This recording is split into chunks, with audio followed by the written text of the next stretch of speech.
Kumusta po kayo mga kaibigan at mga kababayan? Isang reaction video na naman po ang ating gagawin. Alam ko po na napakarami na po kayong natutunan na aral sa pamamagitan ng ating pag-react sa mga video ng ating kapatid na Eli tungkol po sa banal na kasulatan. Ang gusto ko pong bigyan ng reaction video ngayon mga kaibigan ay yung tungkol po sa ginagawa ng mga Iglesia Katolika at ang mga ibang denominasyon tungkol po sa Holy Communion na tinatawag. Itong Holy Eucharist. Ipinagmamalaki po ito ng mga taga Punto por Punto tulad ni Darwin Gitgano, yung direktor sa Punto por Punto mga kababayan. Ipinagmamalaki po nila yung Eucharist miracle na naganap daw sa kanila at isang lugar na naganap daw ay doon sa Poland na kung saan ay nagmilagro po yung ostya naging real blood at real flesh. Sabi ni Director Darwin Gitgano mga kababayan.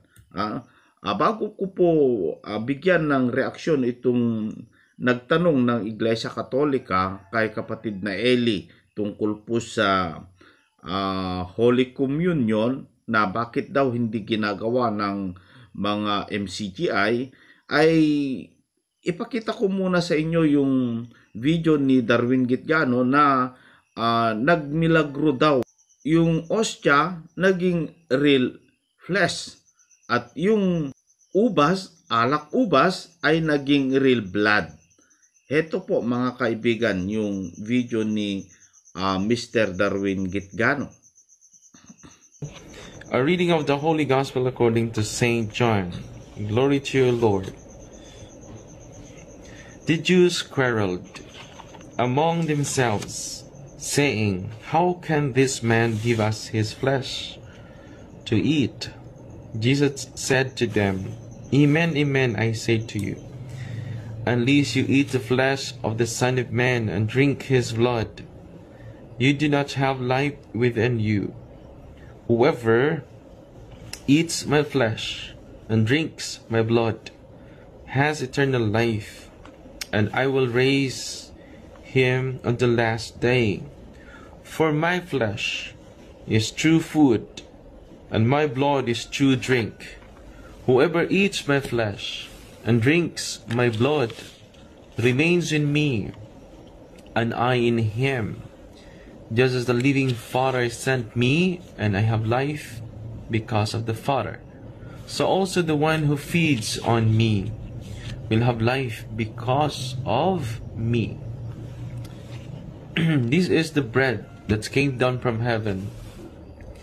Unlike your ancestors who ate and still died, whoever eats this bread will live forever."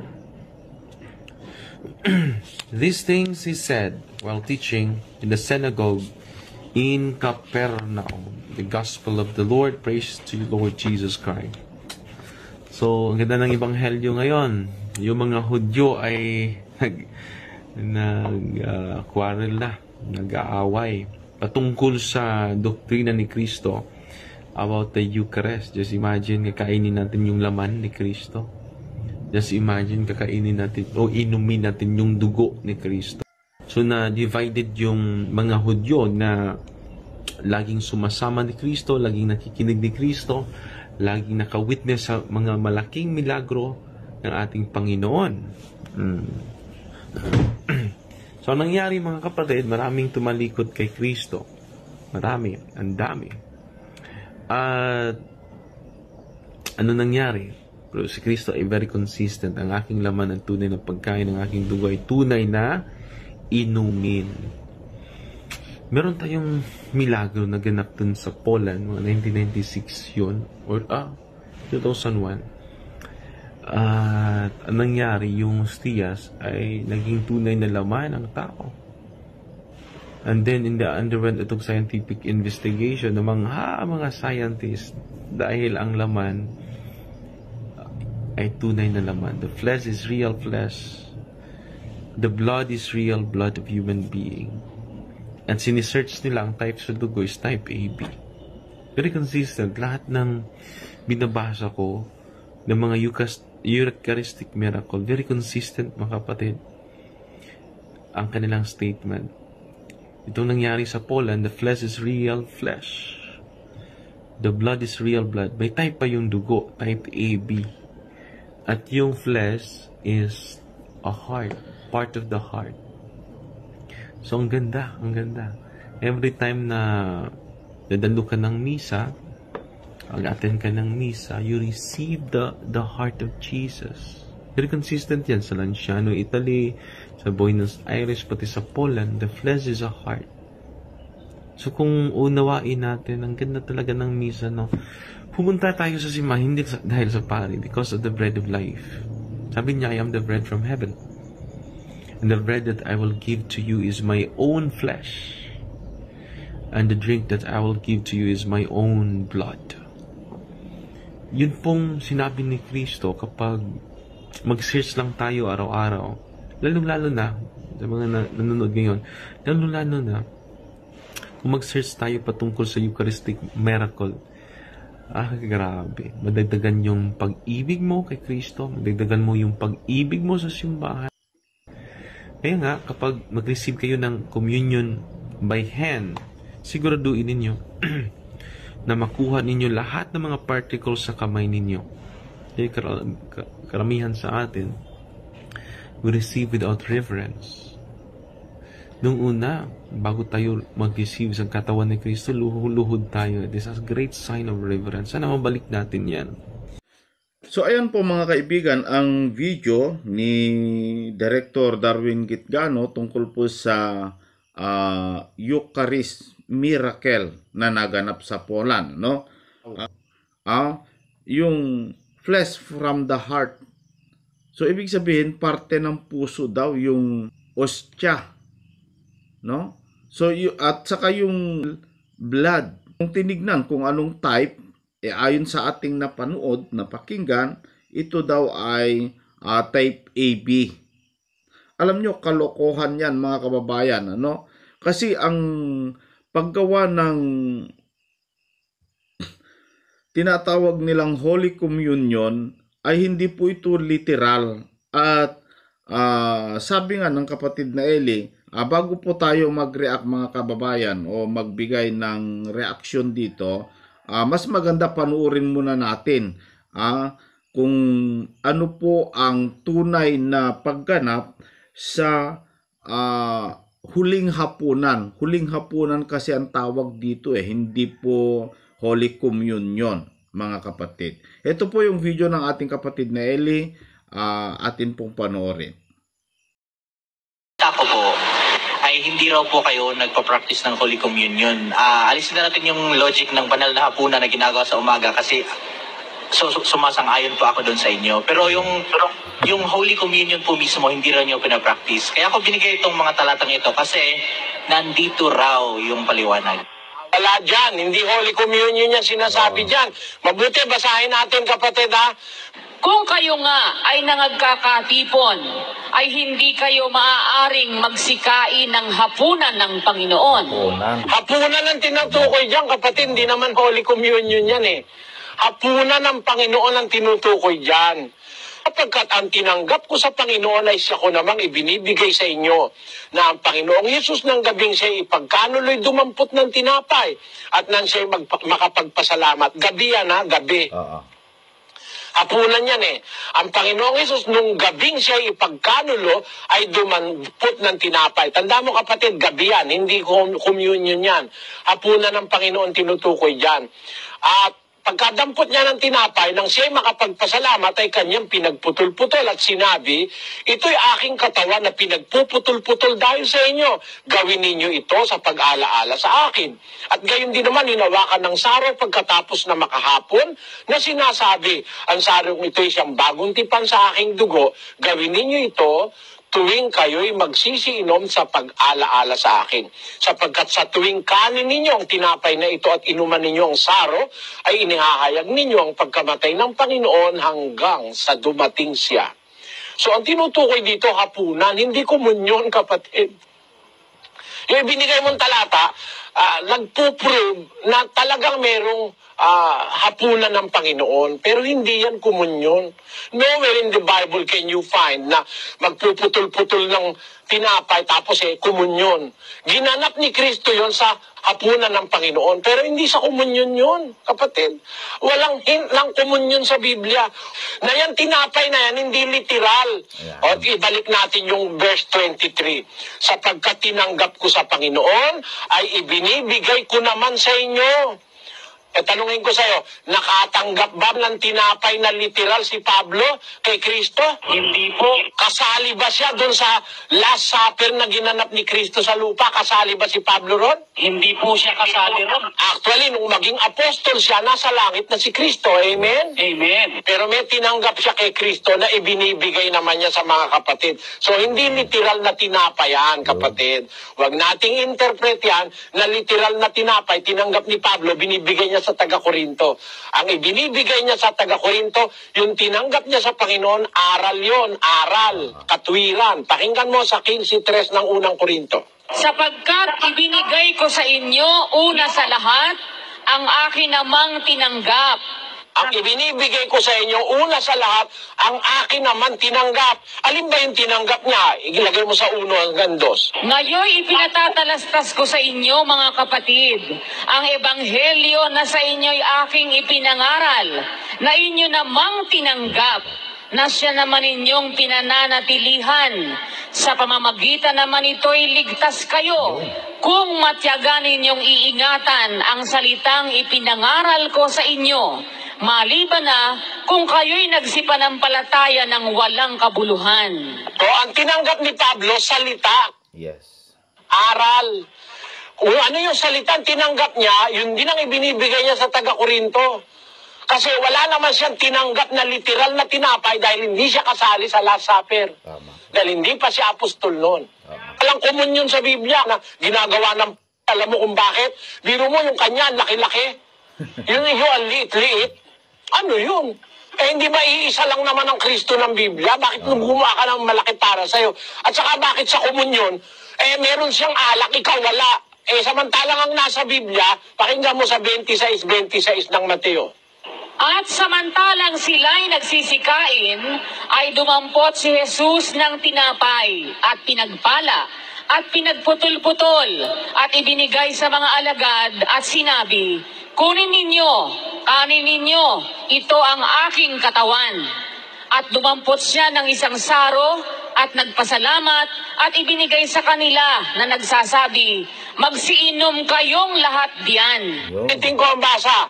At dumampot siya ng isang saro at nagpasalamat at ibinigay sa kanila na nagsasabi, ako lang ang iinom nito. Meron bang ganon?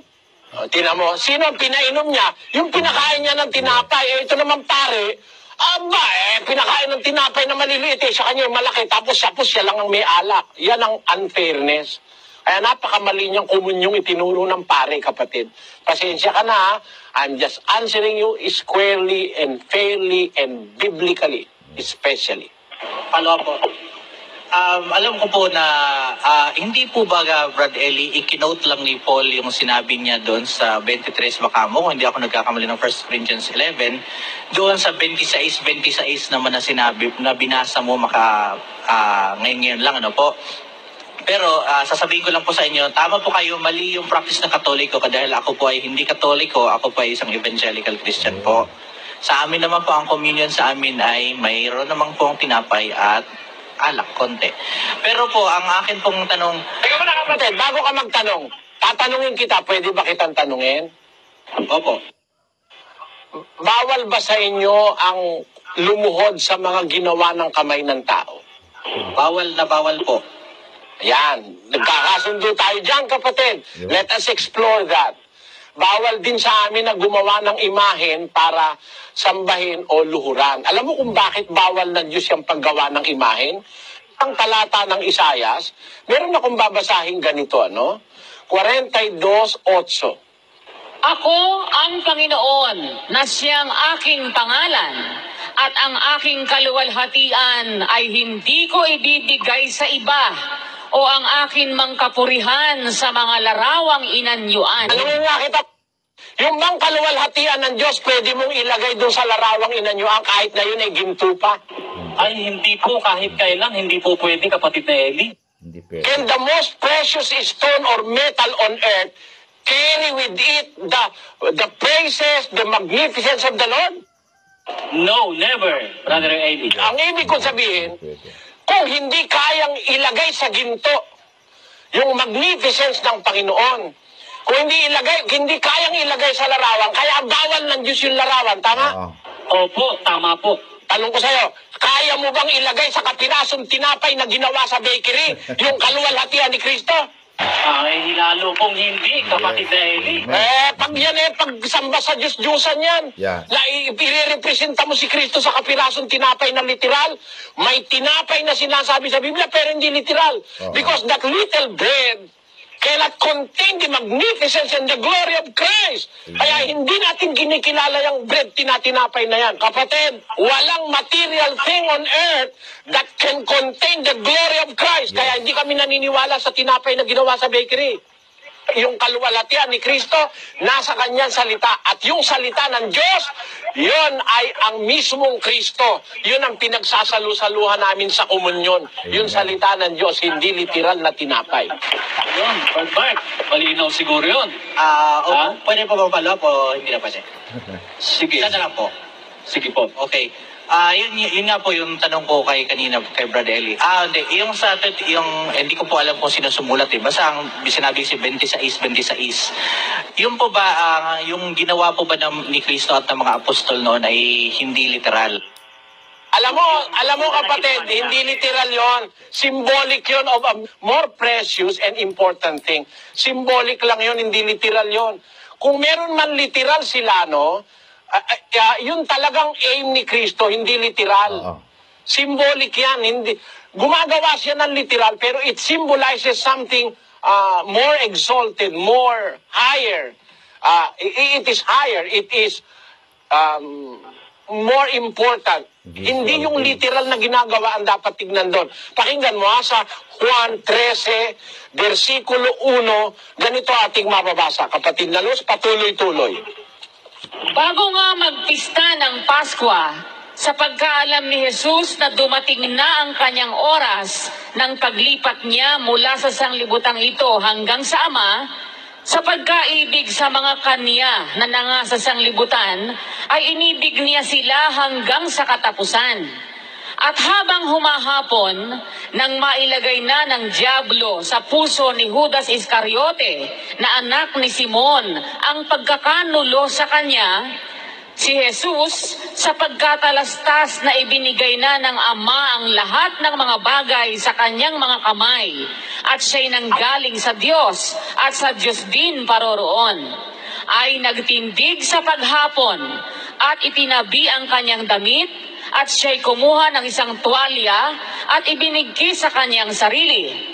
Nang magkagayoy, nagsali ng tubig sa kamaw at pinasimulang hugasan ang mga paa ng mga alagad at kinuskos ng tuwalya na sa kanya'y nakabigkis. Sa gayoy lumapit siya kay Simon Pedro. Sinabi niya sa kanya, "Panginoon, huhugasan mo baga ang aking mga paa?" Sumagot si Jesus at sa kanya'y sinabi, "Ang ginagawa ko'y hindi mo nalalaman ngayon. Datapwat mauunawa mo pagkatapos." Nakita mo kapatid? Yung ginagawa ni Kristo dun kasi yung hapunan ng Panginoon niyang tinutukoy dyan eh. Kung kailan si Judas Iscariote nagdesisyonan na talagang ipagkanulo niya, umalis siya. At sinundo niya na yung mga huhuli kay Kristo. Itong mga nangyayaring ito, hindi ito merong ang intensyon nito, turuan tayo ng literal na yon. Hindi. Merong ginagawa si Kristo rito sa paghahapunan ito na hindi mo nauunawa, Pedro. Hindi ba nauunawa ni Pedro binigyan siya ng tinapay? Hindi niya ba nauunawa na yung tinapay? Sabi, ikainin mo yan at uminom kayo rito. Hindi ba nauunawa yun? Literally, nauunawa ni Pedro yun eh. Kaya nung huhugasan siya ng paa, sabi niya, "Panginoon, hugasan mo ba pa ako?" Literal kasi hugasan ng paa niya eh. Pero anong sabi ni Kristo? Ang ginagawa ko, Pedro, hindi mo nauunawa ngayon. Pagkatapos mo na mauunawa ngayon. Ang nakakalungkot, Ang mga mangangaral ngayon matatapos na ang mundo, hindi pa nauunawa yung ginawa ni Kristo doon sa mga apostol. Oo. Salamat naman sa Diyos, naunawa namin na hindi pala literal yan. Okay, at si Mr. Florencio Angeles, isang evangelical. My question is regarding the Last Supper. Oh, Last Supper naman. Various groups have different ways in celebrating that Last Supper. event. There are those who celebrate it weekly. Others, they go by monthly, quarterly, others yearly. Are we at liberty to do so? What is the practice of the Church of God in this regard? And what are the particular elements being used? You see, my brother, we are not at liberty to do whatever we want to do in our religious observance of things, especially related to the commandments of the Lord. For example, we are not at liberty to presume things which are foreign or not in accordance with the Bible. We have to follow exactly what the apostle said. And that is recorded in the book of Philippians chapter 4, verse 9. Let us read that verse. Those things which ye have both learned and received and heard and seen in me, do, and the God of peace shall be with you. So, what are we going to do? The things that we have learned, received, and heard. Bisayao nato. Ang mga butang nga inyong gitunan ug inyong nadawat ug inyong hindunggan ug inyong nakita kanako buhaton ninyo kining mga butanga ug ang Dios sa pakigdait magauban kaninyo. Yan. The things that you have learned and heard and received and seen in me, in the apostles. Kaya, meron po tayong pattern na susundan.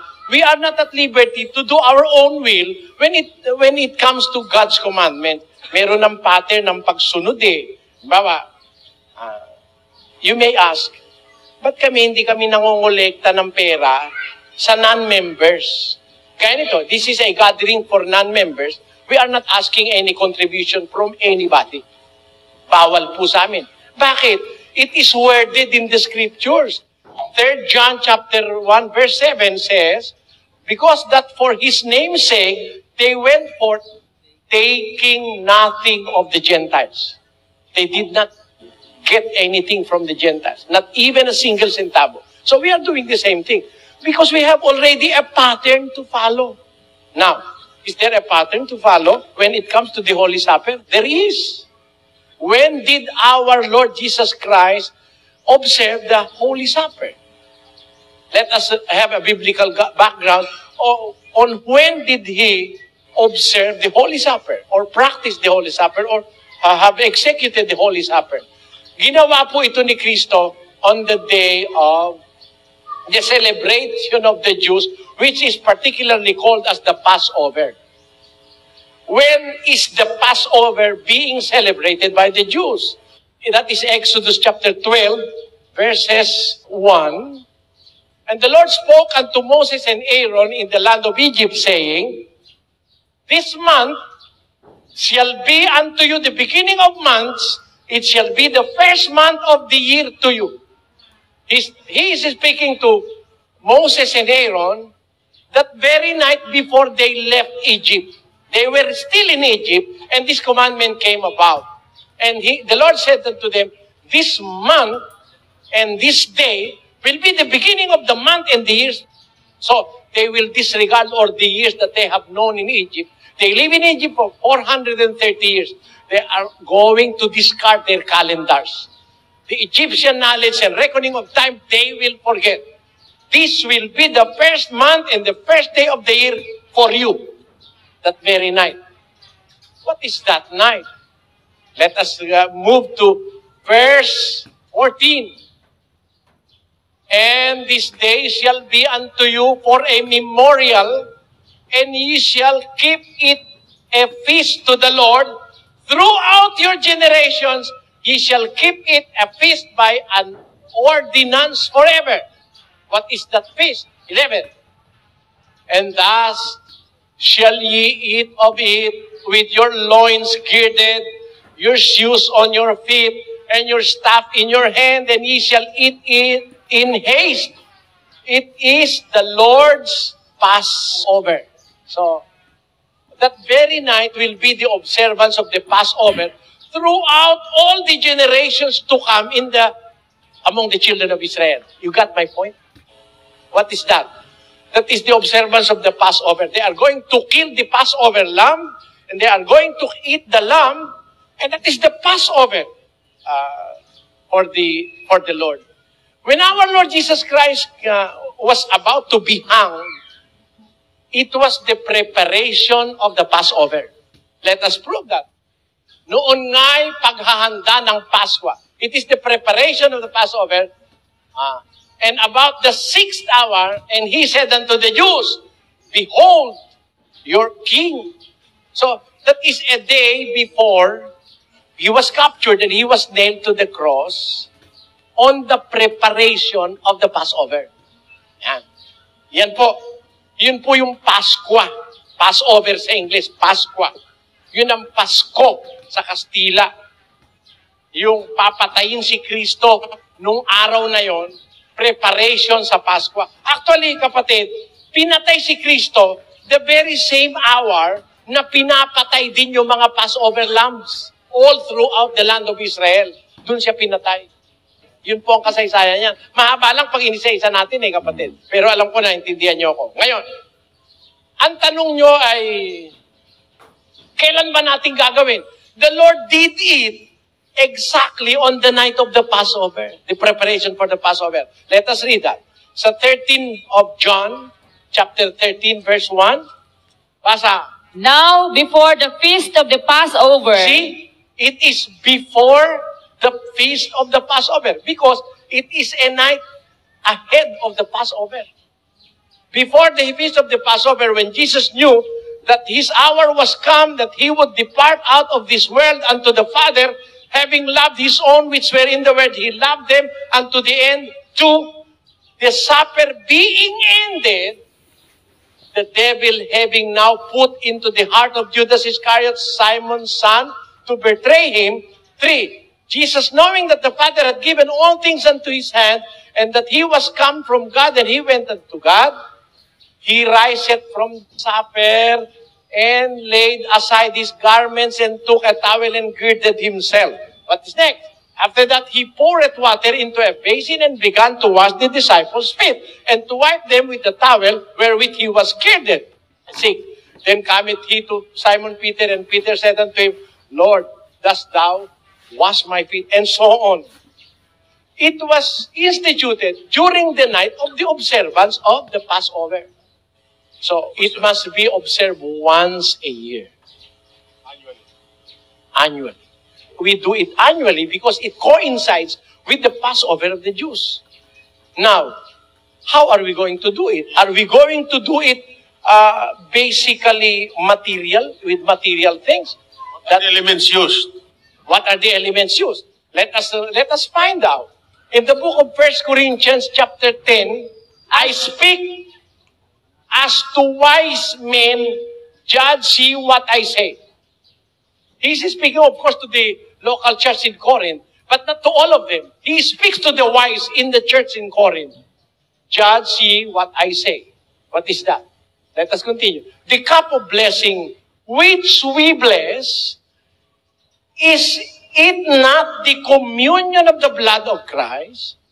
The bread which we break, is it not the communion of the body of Christ? Is Paul here speaking of something which is material, or a ritual which is material? He's trying to impress the people, or the wise people in the church in Corinth. The cup of blessing which we bless, is it not the communion of the blood of Christ? The bread that we break, is it not the communion of the body of Christ? Why? Let us continue. For we being many are one bread. We being many are one bread. We are the bread. Is there any literal bread? We are the bread ourselves. Yes. We are the body of Christ. This is my body. Eat it. That is his pronouncement in the book of Matthew. Yes. We are one bread. The church is compared to a body or a bread. Each one of us a part of the bread. So, the bread that we break, is it not the communion of the body of Christ? And the cup that which we bless, is it not the communion of the blood of Christ? Or, that's the explanation, we being many are one bread and one body. Or we are all partakers of that one bread. So, he is speaking of not of a literal bread like what the Catholic priests are doing to you. So there is no literal elements to be taken in. None. Let us read that. The book of John, chapter 6, verse 50. Let us read that. 6:50 of John. This is the bread which cometh down from heaven, that a man may eat thereof and not die. Is this coming from the bakery? This is the bread which cometh down from heaven, so that if a man eat it, he will not die.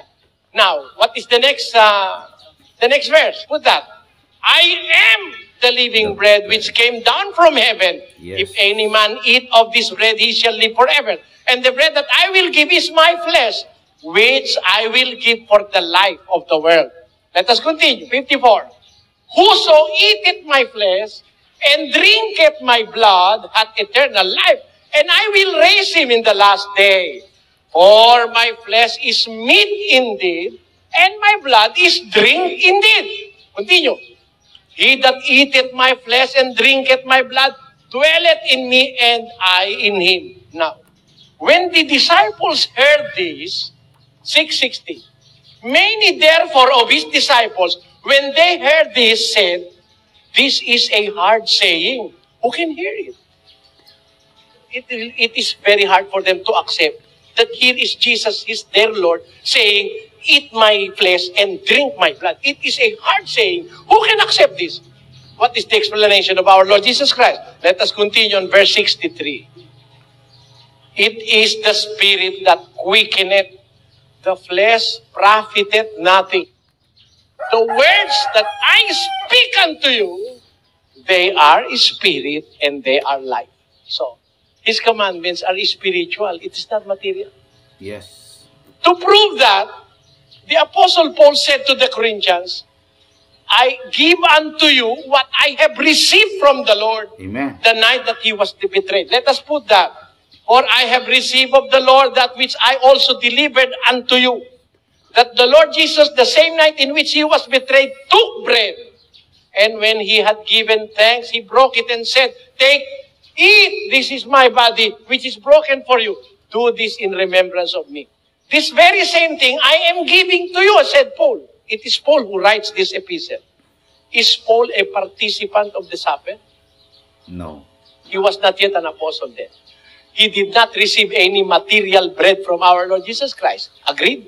Yes. But what he received, he delivers to the Corinthians. So, if it is not a material bread, he is delivering to the Christians also not a material bread. It is the knowledge of the spiritual bread, which is the bread of life. Ang linaw. What is the instruction of our Lord Jesus Christ? Let us put Matthew 26 of the book of Matthew. And as they were eating, Jesus took bread and blessed it and broke it and gave it to the disciples and said, take, eat, this is my body. Next. And he took the cup, gave thanks, and gave it to them, saying, drink ye all of it. Hindi kasi pwedeng iliteral yan eh. Lahat tayo iinom sa isang cup. Halimbawa, isang cup, iinom kayo. Halimbawa, 1,000 tayo, ikaw ang una. Swerte mo. Yung pangalawa, swerte pa rin. Pangatlo, pero pag nakakasampu na, ang baho-baho na nung cup na yun. Can you do it materially? You cannot. But there is one cup wherein we can all share. What is that cup? 10:39 of the book of Mark, it says, and they said unto him, we can. And Jesus said unto them, ye shall indeed drink of the cup that I drink of, and with the baptism that I am baptized withal shall ye be baptized. He's speaking of a certain cup wherein we will all drink of that cup. What is that cup? Supper. Is it a literal cup? Is it a golden cup? Is that the very same cup wherein Jesus Christ drank and he said to the apostles, you drink all of it. What is that cup? Let us read in the biblical interpretation. The book of Matthew 26. And he went a little farther and fell on his face and prayed, saying, Oh, my Father, if it be possible, let this cup pass from me. Nevertheless, not as I will, but as thou wilt. What is that cup? If it is possible that this cup of bitterness, passion, this cup of trials, this cup of cruelty among the hands of the Jews, if this cup may pass from me, but nevertheless, thy will be done. So the cup resembles the sufferings that our Lord Jesus Christ will endure. Yes. It resembles his passion, his sufferings, and all the bad things that he experienced from the hands of the cruel Jews. That is the cup. And we must all drink of that cup. As Jesus Christ was persecuted, we will be persecuted also if we are Christians. As Jesus Christ have suffered, we also have to suffer with him by drinking on the same cup. So it is not a literal cup, but it is a spiritual cup. Yes. That is it. After all, hindi naman ako naglilingkod to please people. Tatandaan niyo ang isang mangaral ng Diyos, hindi nagbibigay lugod sa tao. Kaya nga ako, marunong akong gumamit ng mga salitang masakit para sa tao kasi hindi ako nagbibigay lugod sa tao. Sa 1:10 ng Galacia, to prove my cause. Sapagkat ako bagay nang hihikayat ngayon sa mga tao o sa Diyos, o ako bagay nagsisikap na magbigay lugod sa mga tao, kung ako'y magbibigay lugod pa sa mga tao, ay hindi ako magiging alipin ni Kristo. Ang alipin pala ni Kristo, hindi nagbibigay lugod sa mga tao. Tama? Tama po. O kaya kung halimbawa, magsalita man ako ng masakit o gumawa ako ng masakit para sa iba, wala akong pakialam dahil hindi naman tao binibigyan kong lugod. Ang gusto ko makasunod sa Diyos. Talagang hindi naman po sinasamba ng mga Katoliko yung mga rebolto, kaya lang po nilalagay lang po na respeto. Halimbawa po, katulad po ng isang tao na pag ang isang tao ay mahal ng kanyang anak, siguro siya po ay iniidolo at masama naman po siguro, masasaktan po ang isang tao na ganyang na lapastanganin na lamang ang isang katulad noon. Siguro ang nagkakamali po doon yung gumawa noon dahil hindi po tinalian yung rebolto, kaya pagalaw nahulog po siya. So, ang tanong ko po ay ganito. Mayroon po ba nakasulat sa Biblia na lapastanganin ang isang bagay na inirespeto ng isang tao? Na kahit po wala pong nagsasamba sa kanya dahil talagang hindi naman pwede nagsasamba yun eh. Binibigyan lang po ng respeto, katulad ng aking ina, nirespeto ko siya. So, kailangan po bang ganunin ko siya? Ganunin ko po ang aking magulang o aking mga kapatid? Patayuin ko po at pagkatapos ay ihulog ko? Ganito po yun. Kapatid, yung magulang natin, dapat talaga irespeto natin yun. Tama po yung sabi nyo, nire-respeto. Yung pagrespeto, yung paggalang, yun po, utos po ng Diyos yun. Igalang mo ang iyong ama at ang iyong ina. Ngayon, ang mga tatay mo, ginagalang mo, may retrato tatay mo, nilalagay mo dun sa sala, di ba? O kaya sa bedroom mo, nalagay mo yung retrato ng nanay mo. Pero hindi mo po nilalagyan ng kandila, hindi mo nilalagyan yung retrato ng nanay mo ng kung ano-anong mga dekorasyon, tapos luluhod ka sa retrato ng nanay mo. Ang paggalang, iba po sa pagsamba, kapatid. Pagka lumuluhod ka na, sinasamba mo na. Sabi nyo, hindi naman sinasamba ng Katoliko, niluluhuram nga ninyo eh. Yung pagluhod, pagsamba yon. Basahin natin sa 95:6 ng awit. O magsiparito kayo, tayo'y magsisamba at magsiyukod, tayo'y magsiluhod sa harap ng Panginoon na may lalang sa atin.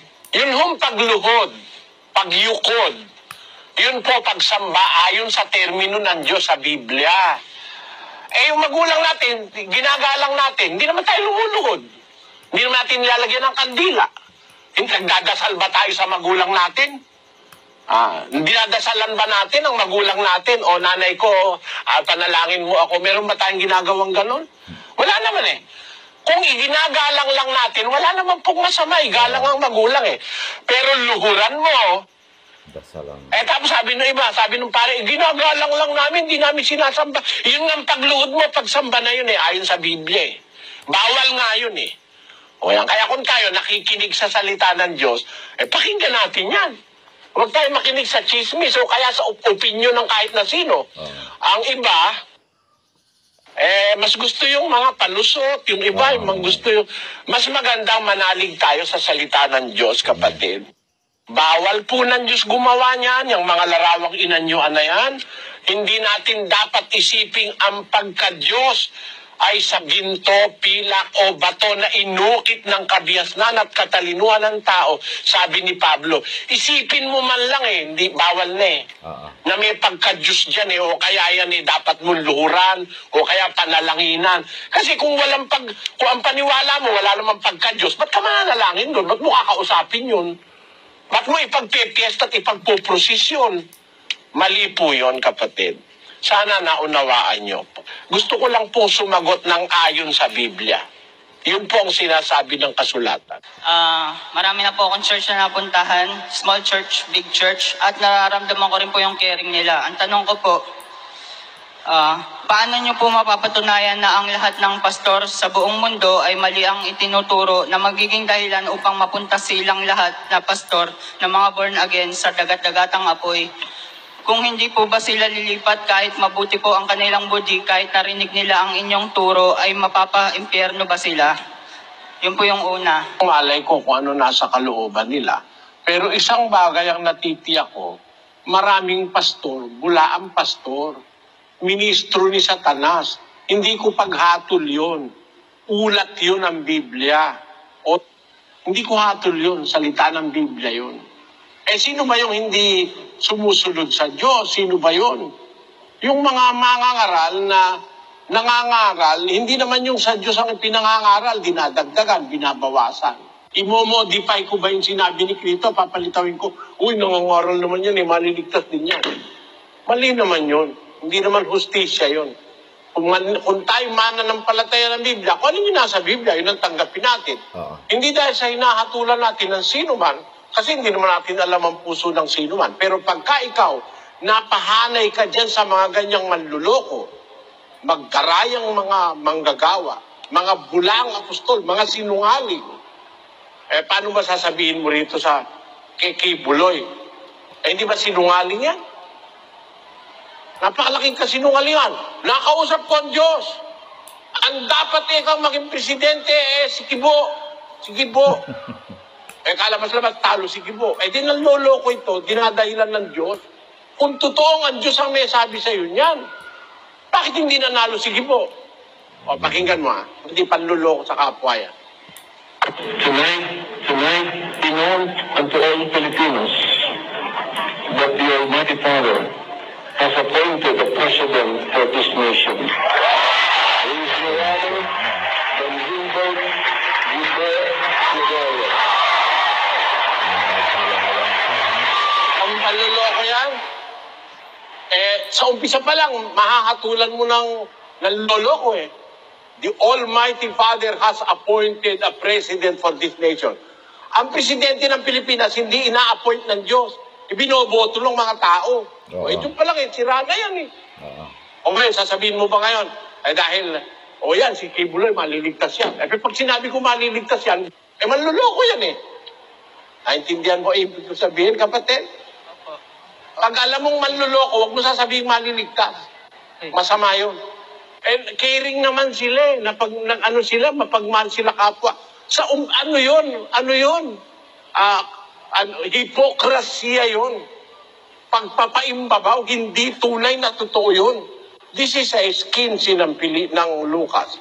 At sinabi niya sa kanila, kayo ang nag-aaring ganap sa inyong sarili sa paningin ng mga tao. Datapwat nakikilala ng Diyos ang inyong mga puso. sapagkat ang dinadakila ng mga tao ay kasuklam-suklam sa paningin ng Diyos. Kahit dinadakila ka dahil kunyari nagpapakita ka, mahal mo mga tao, pero niloloko mo naman. Bakit? Tinuturo mo yung aral mali. Wala sa Biblia manloloko ka talaga. Paano ngayon sasabihin ko sa'yo na maliligtas yan? Sa tanong mo sa akin, kapatid, na ang sabi mo, paano ko mapapatunayan lahat ng pastor sa buong mundo ay mali ang tinuturo ng mga pastor mapunta sa impyerno. Hindi ko naman kailangan patunayan mali tinuturo nila. Hindi mo na kailangan patunayan, kitang-kita mo namang mali. Tanong mo nga sa akin, sabihin mo nga sa akin, tama ba turo ng pare na paluhurin yung mga tao sa libulto? Tama ba yon? Ganon? Dahil mabait yung pare sa akin, ligtas na yon. Ay, hindi totoo yun. Mali yun, maling hatol yun. Wala sa hustisya ng Diyos yun. Hindi dahil sa ginawang ka ng mabuti, paniwalaan mo ng maliligtas. Ang kailangan sa gawang mabuti, kaakibat na aral na totoo. Pero kahit ano pang buti ang ipakita mo, pero ang itinuturo mo yung aral na mali, ano ang sabi ng Diyos? 1:19 ng unang Korinto.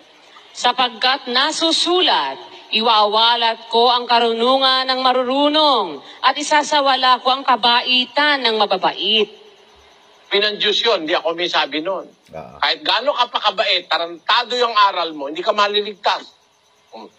Pero kahit ano pa sabihin ng taong masama ka, tama naman ang itinuturo mo, maililigtas mo ang tao. Kasi ang makakapagligtas sa tao yung tamang turo 4:16 ng unang Timoteo. Mag-ingat ka sa iyong sarili at sa iyong turo. Manatili ka sa mga bagay na ito, sapagkat sa paggawa nito ay ang iyo ring sarili ang ililigtas mo at pati ng mga nagsisipakinig sa iyo. Ang makakapagligtas sa nakikinig sa isang mangangaral, yung turo niya, na turong totoo. Sabi ng Diyos kay Timoteo, mag-ingat ka sa sarili mo, mag-ingat ka sa iyong turo, sapagkat sa paggawa nito, sarili mo ang ililigtas mo, pati ang nakikinig sa iyo. Kaya ang kaligtasan ng mangangaral at saka nung inaaralan niya, nandun sa turo na maingat na itinuro, hindi pa daskul-daskul na kung saan-saan pinag-aagilap, kagaya ng mga paring Katoliko. Ngayon, pagkababait ng pare, may maliligtas ba? Na pare na tinuruan ng mga miyembro lumod sa Diyos-Diyusan? O ikaw ngayon ang humatol? Kung ibabase mo ang sinasabi sa salita ng Diyos, anong hatol mo? Ligtas ba yung mga papa sa Roma? Na pinaluluhod yung kanilang mga miyembro sa mga karumal-dumal na mga Diyos-Diyusan?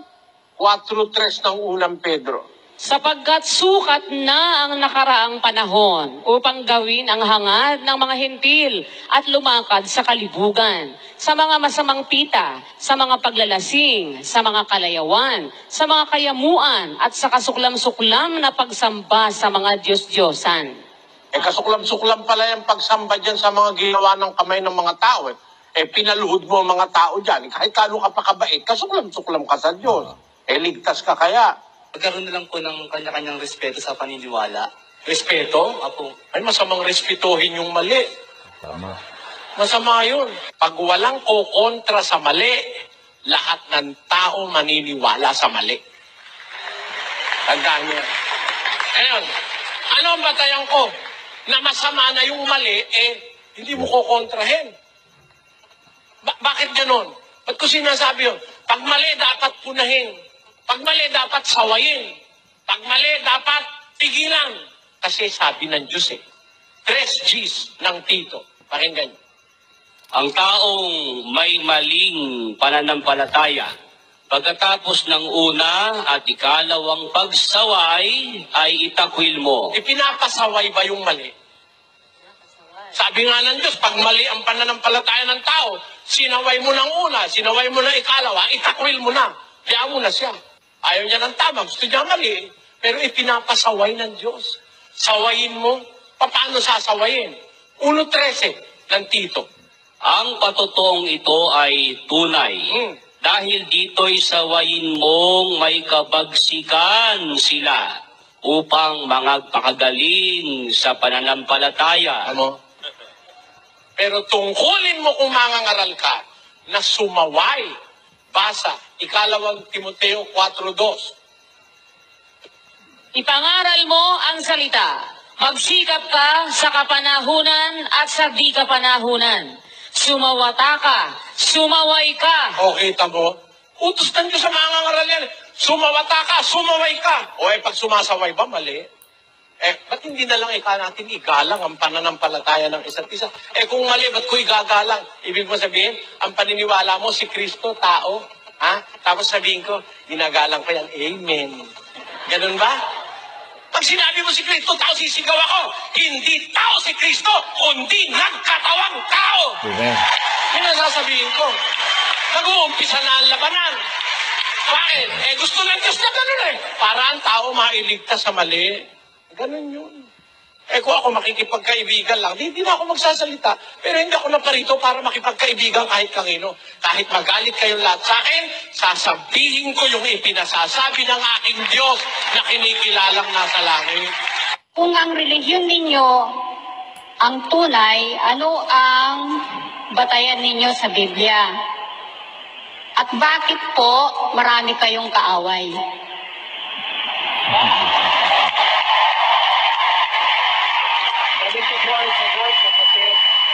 Yung tunay na relihiyon, marami talagang kaaway yun.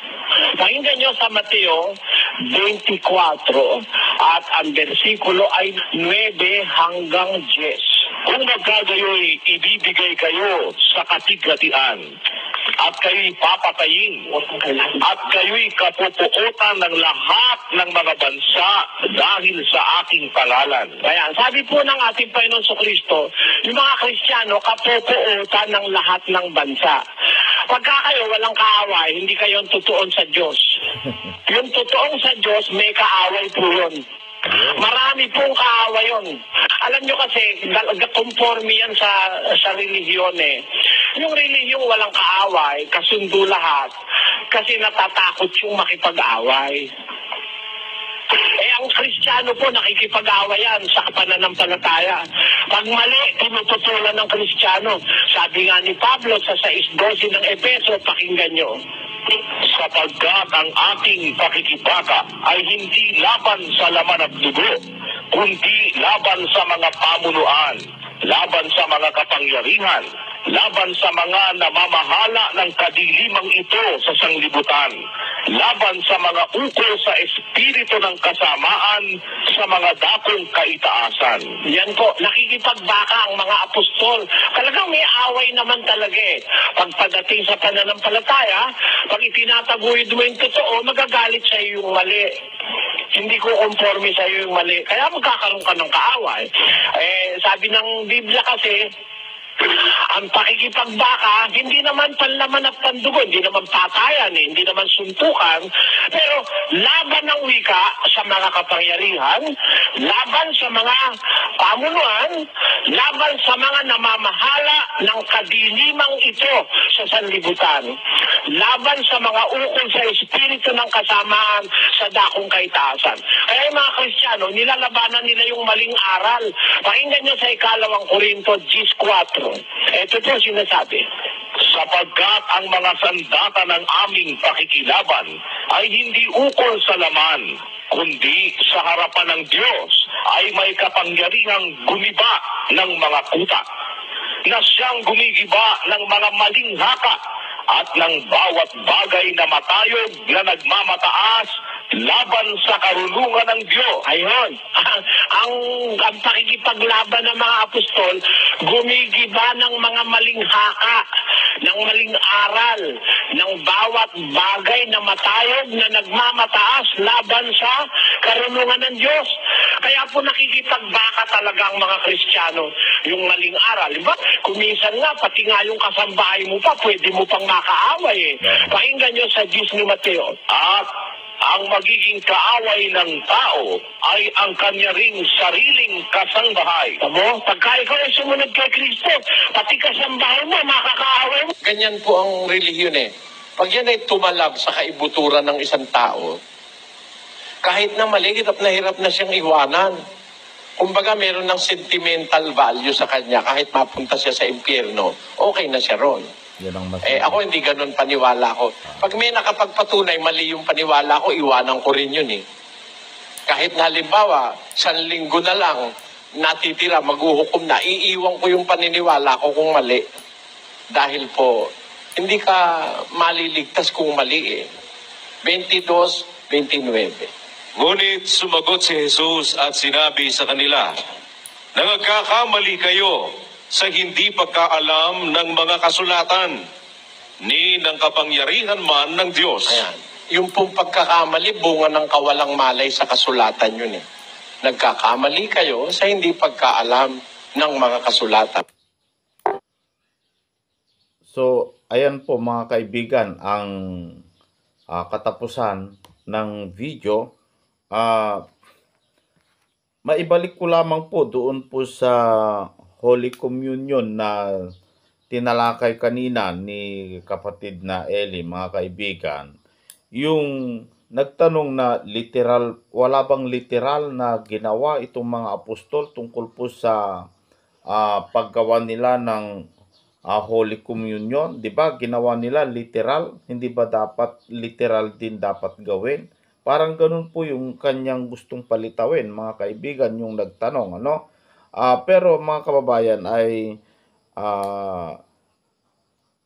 yung ginawa ni Kristo na pagdampot ng tinapay at sinabi, ito ang aking katawan, visual aids lamang po niya yon para maunawaan ng mga alagad niya yung kanyang mga tinuturuan, para maipakita niya kung ano po yung ibig niyang gustong ipakita sa mga apostol.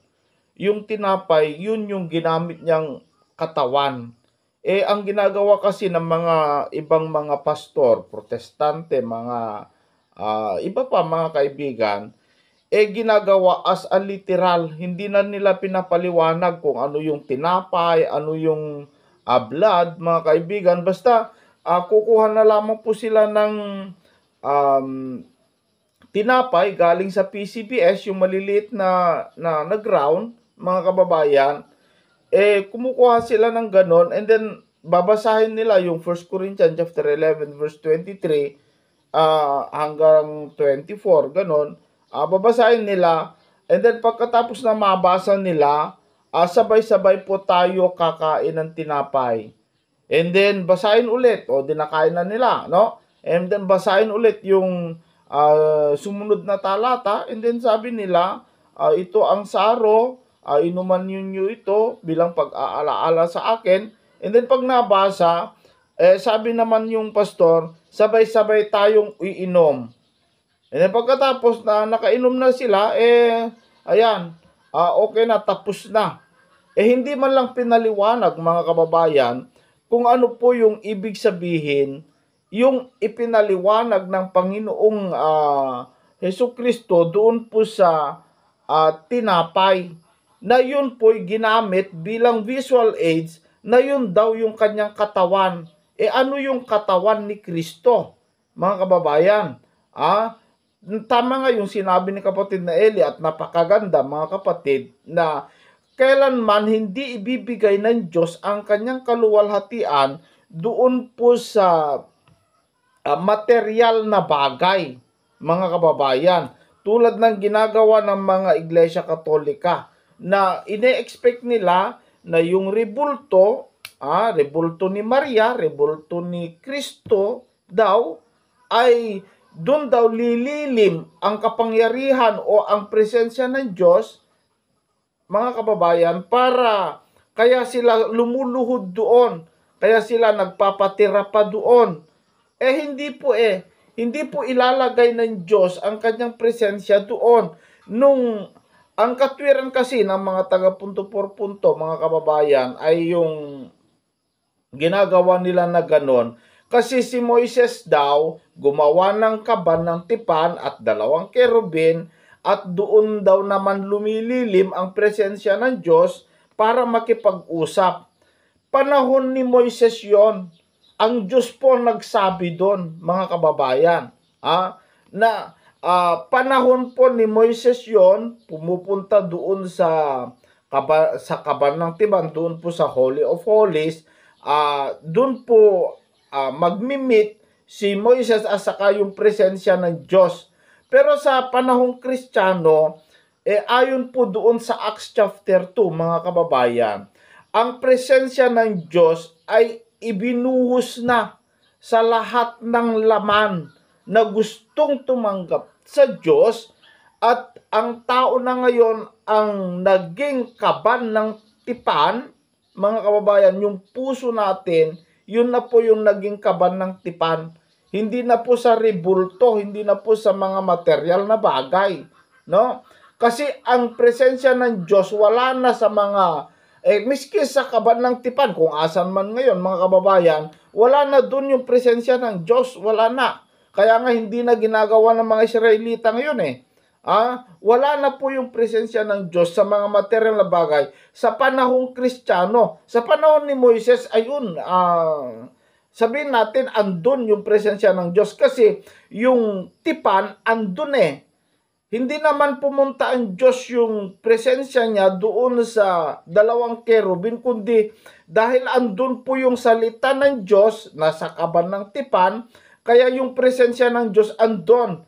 Pero wala na dun yung kaban ng tipan, pero wala na po doon yung salita ng Diyos doon sa kaban ng tipan ngayon, kundi yung salita na ng Diyos ay nasa puso na natin, nasa isip na po natin. 2 Corinthians chapter 3 verse 3. Yung kanyang salita hindi na isinulat sa tinta, hindi na isinulat sa 2 tapyas na bato, kundi sa tapyas ng pusong laman.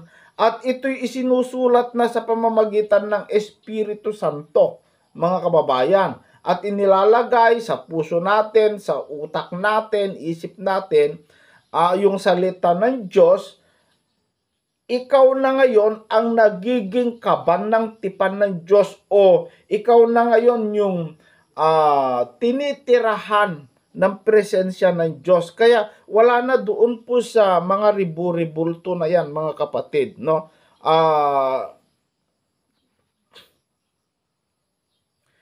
So napakalaking mali po ang ginagawa ng mga Iglesia Katolika na mantakin mo, nagmilagro daw yung bread, naging real flesh. Yun po, kwento-kwentong barbero yun, mga kababayan. Kung naging totoo man yon, naging milagro man yon, at totoong miracle yon, mga kapatid, no? Nagpapakita lamang po sa mga huling araw na tama yung kung totoo man yon, yung tinapay ay naging real flesh, ayon kay Darwin Gitgano, at yung blood, yung wine ay naging real blood, ayon sa kanya. Kung totoo po yun, mga kaibigan, mga kapatid, pinapatunayan lamang po nila na sila yung sinasabi ng Panginoong Jesucristo na magaganap sa mga huling araw. Kasi yung mga miracle, yung mga kababalaghan na ginagawa ng mga tao ngayon, ayan ay hindi na po sinasang-ayunan ng Biblia yan, mga kababayan. Kasi po, yun po yung sinabi ng Panginoong Jesucristo doon po sa Mateo chapter 24 na magaganap sa mga huling araw, na ang mga bulaang propeta magpapakita ng mga dakilang tanda, mga kababalaghan, mga kapatid at mga kababayan. Magpapakita po sila ng mga kababalaghan para ang mga tao ay linlangin.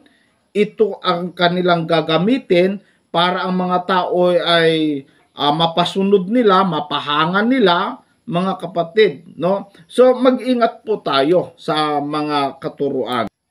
At sa lahat ng mga nakikinig, mga kaibigan at mga kababayan, alam ko po marami na naman po kayong napulot na aral tungkol po rito. At inaanyayahan ko po kayo na sana patuloy lamang po kayong makinig dito sa ating programang Expose the Truth, para mas marami pa po tayong maunawaan, maliwanagan sa ating mga katanungan, sa ating mga puso't isipan na tungkol po sa pananampalataya. At yung mga nagtatanong, mga kaibigan, yung mga nagkokomento sa atin, marami po kasing nagkokomento sa atin na tinatanong nila paano aanib sa MCGI. Ang masasabi ko dyan mga kapatid at mga kababayan, yung mga nagtatanong kung paano kayo makaanib sa MCGI, manood po kayo sa channel ng MCGI. Meron po kayong makikitang link doon, o di kaya punta kayo sa description nila, and then meron po kayong makikitang numero doon na pwede nyong tawagan, at doon nyo tanungin mga kapatid kung saan yung malapit na lokal sa inyong lugar, para makapunta kayo roon, and then mag-attend po kayo ng mass indoctrination, and then para ma-guide po kayo.